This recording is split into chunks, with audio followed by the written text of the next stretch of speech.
대한민국 경제의 심장부라 불리는 JS그룹 본사 60층 회의실은 숨이 막힐 듯한 긴장감으로 가득 차 있었습니다. 오늘은 그룹의 미래를 짊어질 신입사원을 뽑는 최종 면접 날이었죠. 면접관석 정중앙에는 백전노장이라 불리는 강순례 회장이 날카로운 눈빛으로 앉아 있었습니다. 수많은 지원자가 거쳐갔지만 강 회장의 무표정한 얼굴에는 그 어떤 감흥도 나타나지 않았습니다. 그때 낡았지만 깨끗하게 닦인 구두를 신은 여대생 이서윤이 조심스럽게 문을 열고 들어왔습니다. 서윤은 수천만 원을 호가하는 다른 지원자들의 명품 정장 사이에서 단정한 저가 브랜드의 정장을 입고도 기죽지 않은 당당한 모습이었죠. 하지만 너무 긴장한 탓일까요? 서윤이 자기소개를 하기 위해 인사를 하던 중 옆구리에 끼고 있던 포트폴리오 서류들이 바닥으로 우수수 쏟아지고 말았습니다. 죄송합니다. 정말 죄송합니다. 서윤은 당황하며 서둘러 바닥에 무릎을 굽히고 앉아 서류를 줍기 시작했습니다. 그 순간 서윤의 가느다란 왼손 네 번째 손가락에 끼워진 투박한 은반지가 강 회장의 시선에 꽂혔습니다. 세월의 풍파를 견디느라 군데군데 찌그러지고 빛바랜 시장 귀퉁이에서도 팔지 않을 법한 보잘것없는 반지였습니다. 그런데 그 반지를 본 강 회장의 안색이 순식간에 창백하게 질리기 시작했습니다.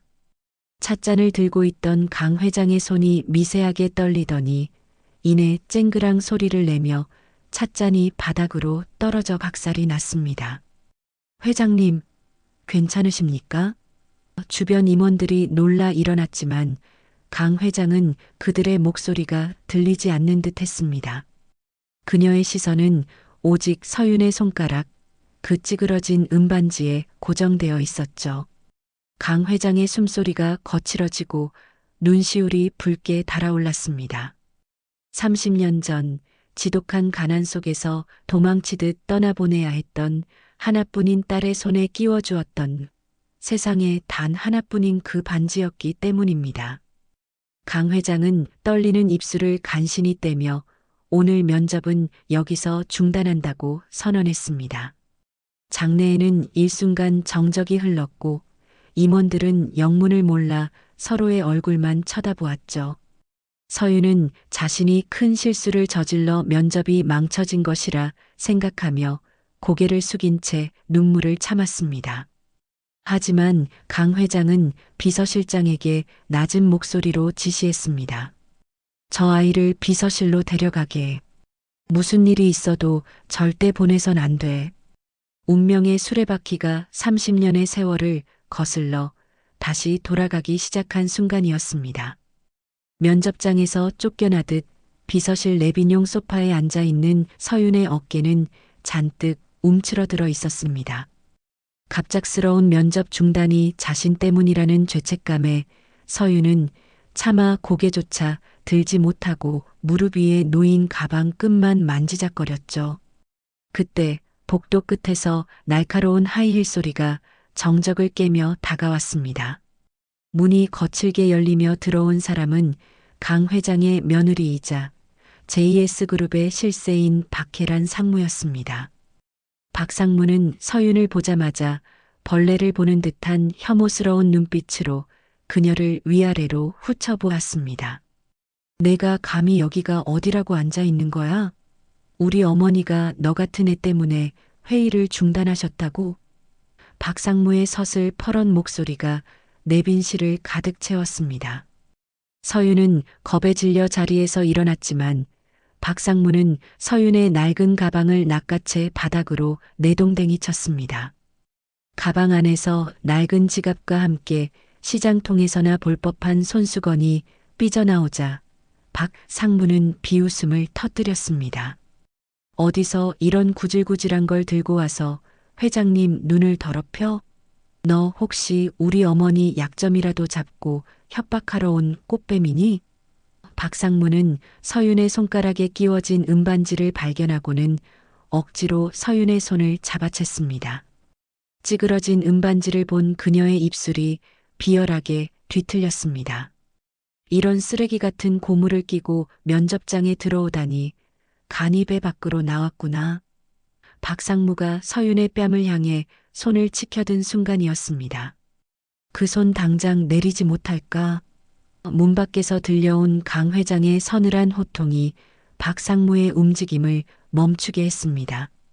어느새 나타난 강 회장은 박상무의 팔목을 강하게 낚아채며 서윤 앞을 가로막아 섰습니다.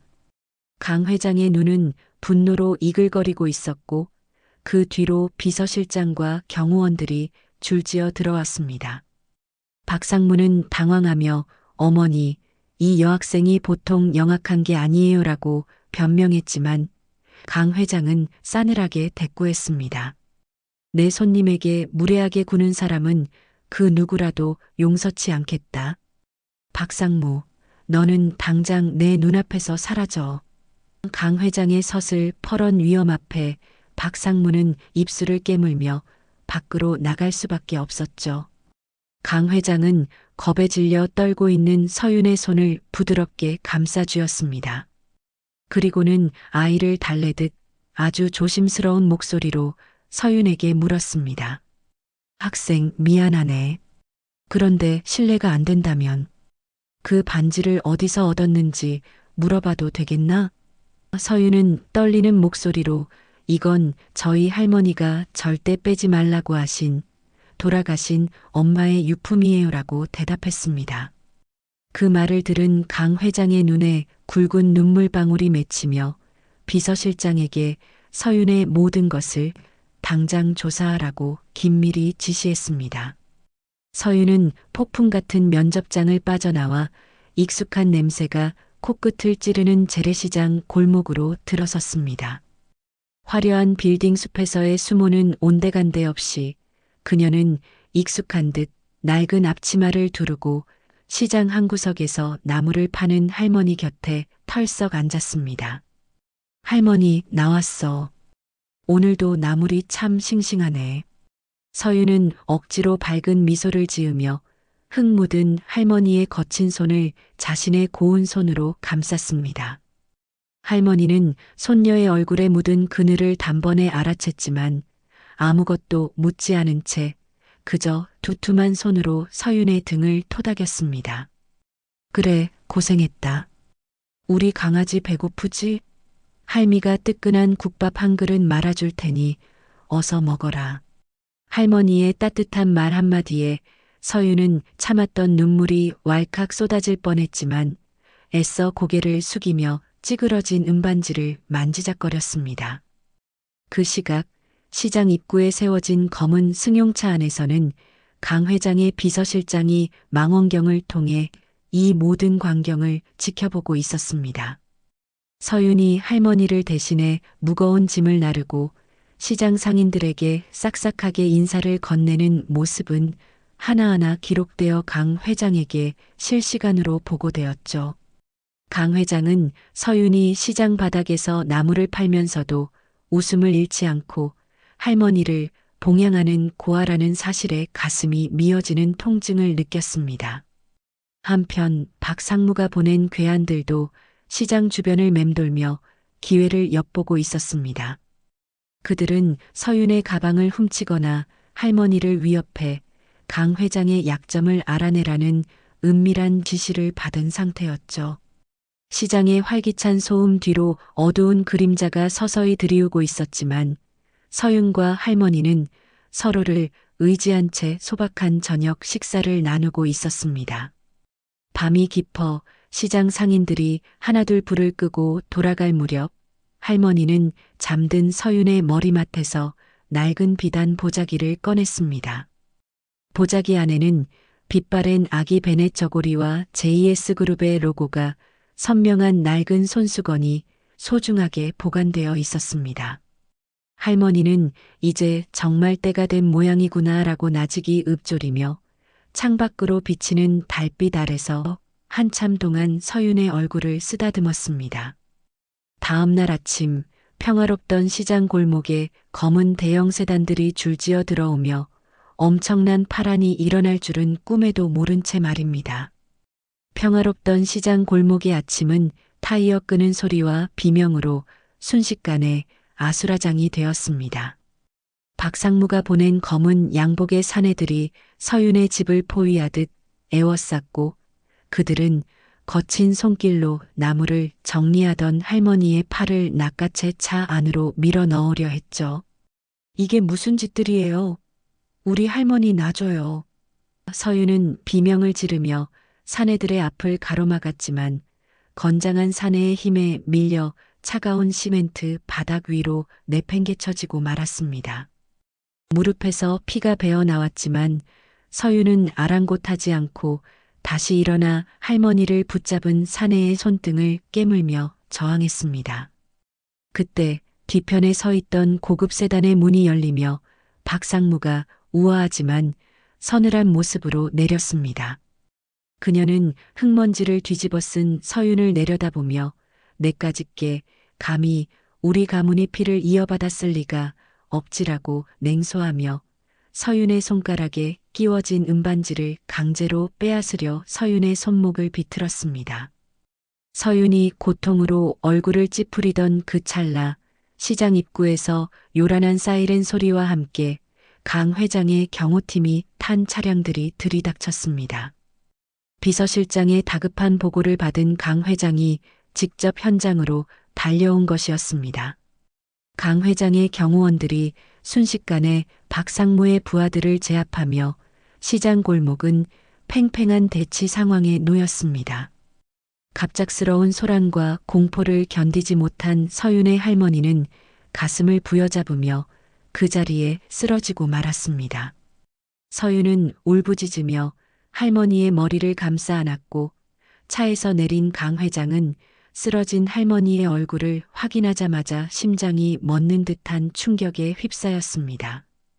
강 회장은 바닥에 무릎을 꿇고 할머니의 손을 잡았는데 할머니는 희미해지는 의식 속에서도 강 회장의 옷자락을 붙들며 우리 서윤이 좀 살려주세요라는 애절한 유언 같은 말을 남긴 채 눈을 감았습니다. 강 회장은 피가 거꾸로 솟는 분노와 슬픔에 몸을 떨며 즉시 하늘의 헬기를 띄우라고 소리쳤습니다. 서울에서 가장 큰 병원으로 가자. 내 어머니를, 아니 이분을 절대 돌아가시게 해서는 안 된다. 강 회장의 오열 섞인 명령에 시장 사람들은 모두 넋을 잃고 이 광경을 지켜보았습니다. 병원으로 향하는 구급차 안에서 강 회장은 서윤의 손을 꼭 쥔 채 30년 전 자신이 저지른 과오에 대해 소리 없는 통곡을 내뱉으며 서윤의 눈물을 닦아주었습니다. 대학병원 VIP 병동의 복도는 정적만이 감돌았고 수술실 위의 붉은 등은 꺼질 줄을 몰랐습니다. 강 회장은 초췌해진 얼굴로 수술실 앞 대기석에 앉아 있는 서윤의 곁에 다가와 조심스럽게 자리를 잡았습니다. 그녀는 30년 동안 가슴 깊숙이 묻어두었던 살을 도려내는 듯한 아픈 과거를 서윤에게 고백하기 시작했습니다. 당시 사업 실패로 빚쟁이들에게 쫓기던 강 회장은 어린 딸의 목숨이라도 구하기 위해 어느 시장통의 낯선 여인에게 딸을 잠시 맡기고 도망치듯 떠나야만 했습니다. 하지만 모진 세월을 버티고 다시 돌아왔을 때 그 시장에는 큰 화재가 발생해 흔적도 없이 사라진 뒤였습니다. 강 회장은 딸이 죽었다는 소식만을 전해 들은 채 평생을 피눈물을 흘리며 자책 속에 살았던 것입니다. 서윤은 강 회장의 고백을 들으며 자신의 어머니가 왜 그토록 사진 한 장 없이 할머니의 보살핌 속에서만 자라야 했는지 비로소 깨닫기 시작했습니다. 서윤의 할머니는 사실 그 지옥 같은 화재 현장에서 목숨을 걸고 강 회장의 딸을 구출해낸 생명의 은인이었습니다. 강 회장의 딸은 사고의 충격으로 기억을 잃었지만 할머니의 사랑 아래 서윤을 낳았고 서윤이 아주 어릴 적 병으로 세상을 떠났던 것이죠. 강 회장이 서윤의 손에서 발견한 그 반지는 사실 강 회장의 남편이 결혼 예물로 직접 깎아 만든 세상에 단 하나뿐인 징표였습니다. 이야기를 듣던 서유는 운명의 가혹함에 가슴을 치며 오열했고 수술실 안에서 사투를 벌이는 할머니의 이름을 부르짖었습니다. 그때 박상무가 변호사와 함께 나타나 유전자 검사 결과지라며 서류 한 장을 강 회장의 면전에 내밀었습니다. 서류에는 서윤과 강 회장의 친자 관계가 일치하지 않는다는 충격적인 내용이 적혀 있었고 박상무는 비열한 미소를 지었습니다. 박상무는 서윤을 가짜 사기꾼으로 몰아붙이며 당장 병원에서 내쫓으라고 임원들을 선동하기 시작했죠. 강 회장은 차가운 눈빛으로 박상무를 응시하며 비서실장에게 준비한 것을 가져오라 지시했고 병원 복도에는 또 다른 긴장감이 흐르기 시작했습니다. 박상무는 서윤과 강 회장의 친자 관계가 성립하지 않는다는 가짜 유전자 검사 결과지를 흔들며 승리감에 취해 있었습니다. 병원 복도에 모인 임원들은 박상무의 선동에 술렁거렸고 서윤을 파렴치한 사기꾼으로 몰아붙이며 당장 경찰에 신고해야 한다고 입을 모았죠. 서윤은 억울함과 슬픔에 몸을 떨며 바닥에 주저앉았지만 강 회장은 미동도 없이 그 광경을 차갑게 지켜보고 있었습니다. 그때 강 회장의 신호에 따라 비서실장이 한 남성을 데려왔는데 그는 다름 아닌 박상무가 서류 조작을 의뢰했던 유전자 검사소의 소장이었습니다. 검사소 소장은 강 회장의 압도적인 위험 앞에 무릎을 꿇고 박상무의 거액의 뇌물과 협박 때문에 서류를 조작했음을 눈물로 고백했습니다. 순식간에 전세가 역전되자 박상무의 얼굴은 흑빛으로 변했고 강 회장은 미리 준비해둔 진짜 유전자 검사 결과지를 꺼내들어 서윤이 자신의 유일한 직계 손녀임을 만천하에 공표했습니다. 강 회장은 박상무가 공금을 횡령하고 서윤을 납치하려 했던 증거들까지 모두 공개하며 그녀의 목을 죄어갔습니다. 그 순간 수술실에 불이 꺼지고 의식을 회복한 할머니가 휠체어를 탄 채 복도로 나타났습니다. 할머니는 떨리는 손으로 서윤의 어머니가 임종 직전 남겼던 낡은 녹음기를 꺼내 버튼을 눌렀습니다. 녹음기 속에서는 서윤의 어머니가 강 회장을 원망하지 않으며 언젠가 만날 어머니를 위해 사랑한다는 말을 남긴 절절한 목소리가 흘러나왔습니다. 그 목소리를 들은 강 회장은 바닥에 주저앉아 딸의 이름을 부르며 통곡했고 서윤은 할머니와 강 회장을 동시에 품에 안으며 눈물을 흘렸습니다. 박상무는 보안팀에 의해 비참하게 끌려나갔고 JS그룹의 후계 구도는 이제 서윤을 중심으로 완전히 재편되기 시작했습니다. 해임 위기에 몰린 박상무는 이대로 물러설 사람이 아니었습니다. 그녀는 JS그룹의 주식을 은밀히 매집해온 해외 사모펀드 세력과 결탁하여 경영권을 통째로 찬탈하려는 마지막 음모를 꾸미기 시작했죠. 갑작스럽게 쏟아지는 언론의 자극적인 보도와 경영권 분쟁이라는 거대한 소용돌이 속에서 평범한 대학생이었던 서윤은 극심한 혼란에 빠졌습니다. 설상가상으로 강 회장은 극도의 스트레스로 인해 건강이 급격히 악화되어 다시 병석에 눕게 되었습니다. 서윤은 홀로 거대한 기업의 장벽 앞에 서서 세상의 차가운 시선을 견뎌야만 했습니다. 박상무는 병실까지 찾아와 서윤에게 거액의 수표를 내밀며 파양 신청서에 서명하고 조용히 떠나라고 협박했습니다. 너 같은 시장 바닥 출신이 경영의 경 자라도 알 것 같니? 주제 파악하고 이거라도 챙겨서 나가. 박상무의 독설은 비수처럼 서윤의 가슴에 꽂혔습니다.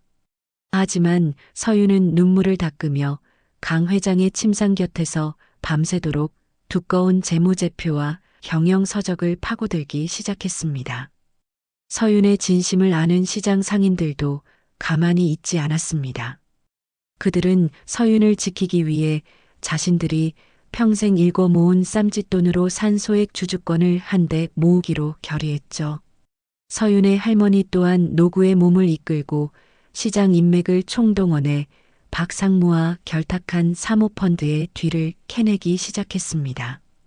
주주총회 당일 박상무는 승리를 확신하며 오만한 걸음으로 단상에 올랐지만 서윤은 할머니의 손을 꼭 잡고 정갈한 정장 차림으로 회의장에 등장했습니다. 회의장 문이 열리는 순간 서윤의 눈빛은 이전과는 비교할 수 없을 만큼 단단하게 빛나고 있었습니다. 박상무가 승리를 확신하며 이사회 의사봉을 두드리려던 찰나 서윤은 단상 위로 당당히 걸어 올라갔습니다. 그녀의 손에는 거창한 서류 가방 대신 시장에서 쓰던 투박한 장바구니가 들려 있었죠. 서윤은 그 장바구니에서 수만 명의 소액 주주들이 보내온 위임장 뭉치를 꺼내 단상 위에 쏟아냈습니다. 시장 바닥에서 서윤과 할머니의 진심 어린 삶을 지켜봐 온 시민들이 자신들의 쌈짓돈으로 산 주식을 모아 서윤에게 힘을 보태준 것이었습니다. 박상무는 비웃으며 사모펀드의 거대 자본력을 과시하려 했지만 서윤은 차분한 목소리로 준비한 영상을 화면에 띄웠습니다. 그 영상에는 박상무와 결탁한 사모펀드의 자금이 사실은 해외 불법 도박 자금에서 유입되었다는 결정적인 증거가 담겨 있었습니다. 할머니가 시장 인맥을 통해 확보한 사모펀드 대표의 비밀 장부와 녹취록이 공개되자 회의장은 순식간에 아수라장이 되었습니다. 사모펀드 측 이사들은 자신들에게 불똥이 튈까 두려워하며 즉시 박상무를 배신하고 서윤의 편으로 돌아섰습니다. 박상무는 믿었던 발등에 찍힌 격이 되어 실성한 듯 소리를 질렀지만 경비원들에 의해 끌려나가는 비참한 신세가 되었습니다. 강 회장은 병실 TV를 통해 손녀의 활약을 지켜보며 감격의 눈물을 흘렸고 서윤은 단상을 내려와 할머니를 껴안으며 안도의 한숨을 내쉬었습니다. 주주총회는 압도적인 찬성표로 서윤의 이사 선임을 가결하며 마무리되었습니다. 하지만 승리의 기쁨도 잠시 서윤은 비서실장으로부터 전달받은 서류를 통해 아직 드러나지 않은 마지막 가족사의 진실을 마주하게 됩니다. 주주총회에서의 승리 이후 서윤의 삶은 180도 달라졌습니다.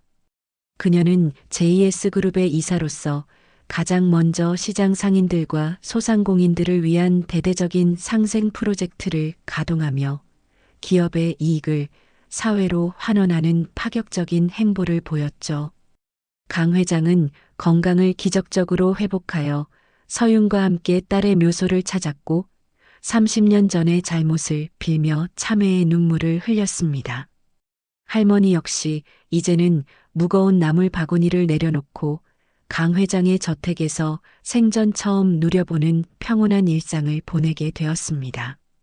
하지만 강 회장은 서윤에게 줄 마지막 선물이 남아 있었습니다. 어느 날 저녁 강 회장은 서윤을 조용히 자신의 서재로 불러 아주 낡고 해진 가죽 가방 하나를 건넸습니다. 그 안에는 JS그룹의 뿌리가 된 초기 자금의 출처와 30년 전 강 회장이 딸을 잃어버렸던 그날의 또 다른 기록들이 담긴 비밀 문서가 들어 있었죠. 서윤은 문서를 한 장 한 장 넘기며 강 회장이 당시 딸을 버린 것이 아니라 거대한 음모로부터 딸을 보호하기 위해 필사적으로 맞서 싸웠던 흔적을 발견하고 큰 충격을 받았습니다.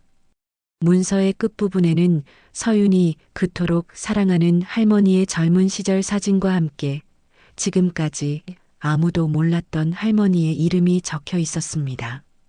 서윤은 그 이름을 보는 순간 심장이 멎는 듯한 기분에 휩싸였고 떨리는 손으로 할머니의 방으로 달려가 장롱 속에 숨겨져 있던 일기장의 맨 뒷장을 확인했습니다.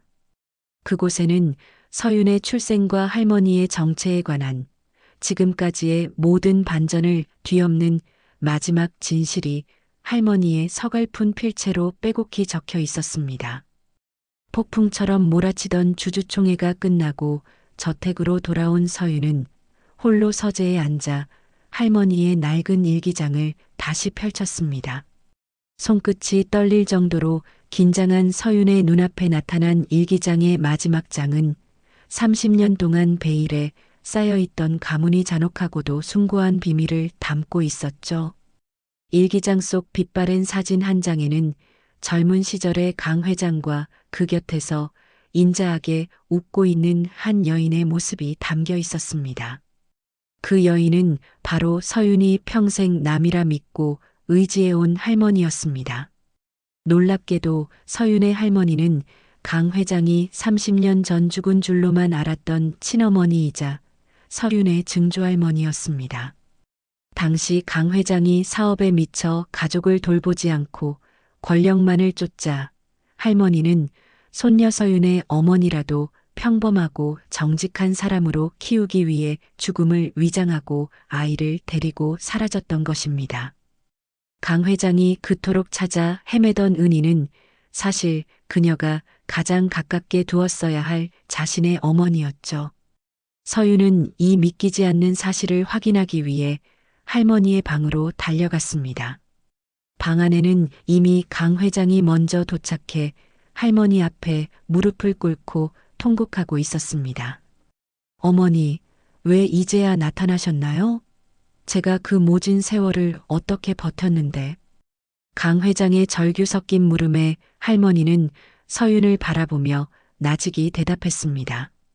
내가 돈보다 사람이 귀한 줄 알 때까지 기다려야 했다.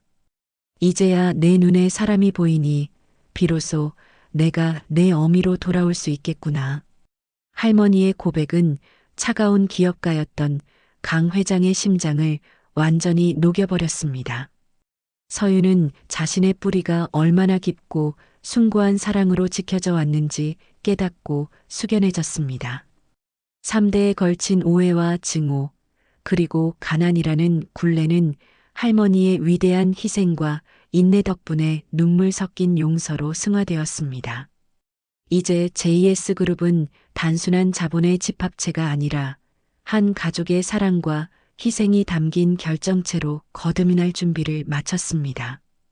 가문의 모든 비밀이 밝혀지고 오해가 눈 녹듯 사라진 지 몇 달 후 JS그룹은 창립 이래 가장 특별한 기념 행사를 열었습니다. 화려한 호텔 연회장 대신 선택한 곳은 서윤이 자라고 할머니가 평생을 보냈던 낡은 재래시장 골목이었죠. 강 회장은 시장 입구에 JS 상생지원센터의 현판을 직접 걸며 자신의 뿌리가 이곳에 있음을 잊지 않겠다고 상인들 앞에서 눈물로 약속했습니다. 시장 골목에는 구수한 국밥 냄새와 사람들의 웃음소리가 가득 찼고 JS그룹의 임직원들과 시장 상인들이 한데 어우러져 잔치를 즐겼습니다. 서윤은 이제 찌그러진 은반지를 손가락에서 빼어 세공을 거친 뒤 목걸이 펜던트로 만들어 목에 걸고 있었습니다. 이 반지는 제가 가장 힘들 때 저를 지켜준 등불이에요. 이제는 제가 다른 사람들의 등불이 되어주고 싶어요. 서윤은 시장 아이들에게 학용품을 나눠주며 밝게 웃었습니다. 한편 구치소에서 자신의 죄를 뉘우치며 봉사활동을 시작한 박상무의 아들도 이날 행사에 몰래 찾아와 시장 청소를 도우며 진심 어린 사죄의 마음을 전했습니다. 강 회장은 그 모습을 멀리서 지켜보며 이제야 가문에 드리웠던 어두운 그림자가 걷히고 있음을 느꼈습니다. 할머니는 이제 시장 바닥의 찬바람 대신 강 회장이 선물한 따뜻한 한복을 입고 상인들과 담소를 나누며 평온한 여생을 즐기기 시작했죠. 해질녘 서윤과 강 회장 그리고 할머니 세 사람은 시장 골목이 내려다 보이는 작은 언덕에 나란히 앉았습니다. 서유는 첫 월급으로 산 빨간 내복과 구두를 할머니와 증조할머니께 각각 선물하며 감사의 마음을 전했습니다. 세 여자가 서로의 손을 꼭 맞잡은 채 지는 노을을 바라보는 모습은 보는 이들의 가슴 속에 진정한 가족의 의미를 되새기게 하는 한 폭의 그림 같았습니다. 축제의 소음이 잦아들고 시장 골목에 부드러운 달빛이 차오를 무렵 세 여자는 시장 한쪽 벽면에 새로 그려진 벽화 앞에 섰습니다. 그 벽화에는 낡고 찌그러진 은반지가 커다란 나무의 뿌리가 되어온 세상을 감싸 안는 모습이 그려져 있었죠. 강 회장은 서윤의 목에서 반짝이는 은반지 펜던트를 가만히 손으로 어루만지며 깊은 상념에 잠겼습니다. 30년 전 그토록 원망하고 미워했던 자신의 가난이 사실은 가장 고귀한 사랑의 씨앗이었음을 이제야 비로소 깨달은 표정이었어요. 서윤아, 이 반지는 이제 단순한 유품이 아니란다. 이건 우리가 잃어버렸던 시간과 그 시간을 견뎌내게 해준 할머니의 눈물, 그리고 내가 증명해낸 진심이 모여 만든 기적이지. 강 회장의 목소리는 밤바람을 타고 잔잔하게 퍼져나갔습니다. 옆에 서 있던 증조할머니는 그저 말없이 딸과 증손녀의 손을 꼭 맞잡으며 인자한 미소를 지으셨습니다. 할머니의 그 깊은 주름 사이사이에는 30년 세월을 인내로 버텨온 숭고한 침묵이 깃들어 있었습니다. 서유는 할머니의 따뜻한 온기를 느끼며 자신이 가야 할 길을 다시 한번 마음속에 새겼습니다. 기업의 가치는 통장의 잔고가 아니라 그 기업이 닦아주는 이웃의 눈물에 있다는 것을 그녀는 이 찌그러진 은반지를 통해 배웠으니까요. 시장 골목의 가로등이 하나둘 켜지며 어둠을 밝히듯 세 사람의 마음속에도 평생 꺼지지 않을 희망의 등불이 밝혀졌습니다.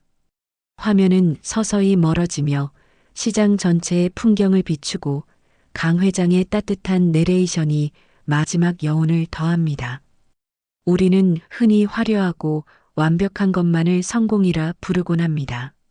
하지만 때로는 가장 낮고 초라한 곳에 숨겨진 보석이 우리 삶을 진정으로 구원하곤 하죠. 당신이 지금 쥐고 있는 그 보잘것없는 무언가가 사실은 누군가의 간절한 기도이자 당신 인생을 바꿀 가장 큰 축복일지도 모릅니다.